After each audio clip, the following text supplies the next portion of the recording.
ស្ដីបងប្អូនទាំងអស់គ្នាថ្ងៃនេះខ្ញុំមករៀនបងប្អូនទាំងអស់គ្នាពីរបៀបបង្កើត server YouTube មុនមកយើងចូលក្នុង Play Store ហើយយើងវាយចូលកន្លែង channel យើងរួចហើយយើងចូលកន្លែងសញ្ញាព្រួយនោះហើយសញ្ញាព្រួយខ្ញុំចុចកន្លែងនេះរួចហើយយើងចុចកន្លែងបញ្ចូលគណនីផ្សេងតបមកយើងចុចកន្លែងពាក្យ Google ហើយវានឹងចេញចេះវាវិលជុំវិញរហូតហើយពេលវាជប់វិលបងប្អូននឹងឃើញពាក្យនេះរួចហើយយើងមិនចុចកន្លែងហ្នឹងទេបងប្អូននេះចុចកន្លែងបង្កើតគណនីយើងដាក់សម្រាប់ខ្ញុំទៅនាងខ្លួនអ្នកតកលខ្ញុំនេះចេះទៅគាត់ឲ្យសំណុំពរខ្ញុំធ្វើវីដេអូអញ្ចឹងខ្ញុំដាក់ឈ្មោះដាណៃអញ្ចឹងទៅ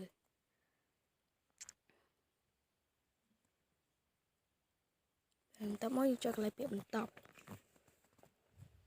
នេះជាថ្ងៃខែកំណត់របស់យើងដាក់កន្លែងនេះយើងដាក់ខែ1អញ្ចឹងទៅយើងដាក់ខែ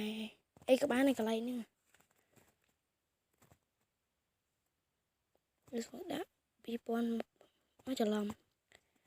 2010ជាមួយចែកភេទប្រុសអូអត់កើតទេជាមួយខ្ញុំទៅដាក់1999សិនបាទចំ1999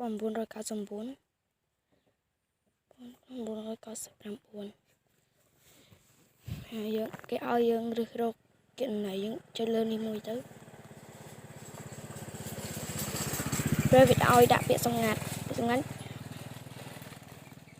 មកច្រឡំទូវិញយើងបាត់កុំឲ្យគេឃើញ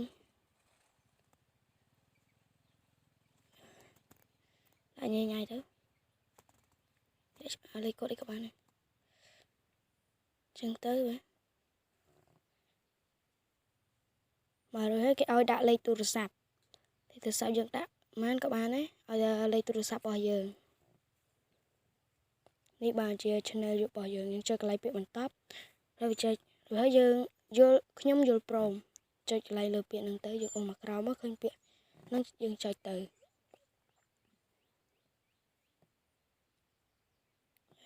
នេះវាចេញសេវាកម្ម Google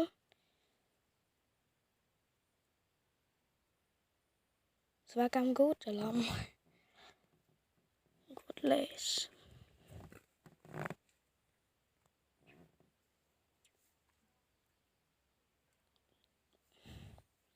វាកំពុងតែដើរហើយបងប្អូននេះបាទនេះចុចសញ្ញាព្រួយនេះយើងឃើញដាណៃ918 0យើងចុចលើពាក្យនេះបាទជា account YouTube ថ្មីបាទនេះបាយបងប្អូនទាំងអស់គ្នាវីដេអូហ្នឹងមានតែប៉ុណ្្នឹងឯងសូមបងប្អូនជួយចុច like subscribe ម្នាក់មួយផងបាទសូមជម្រាបលាបងប្អូនទាំងអស់គ្នាបាទ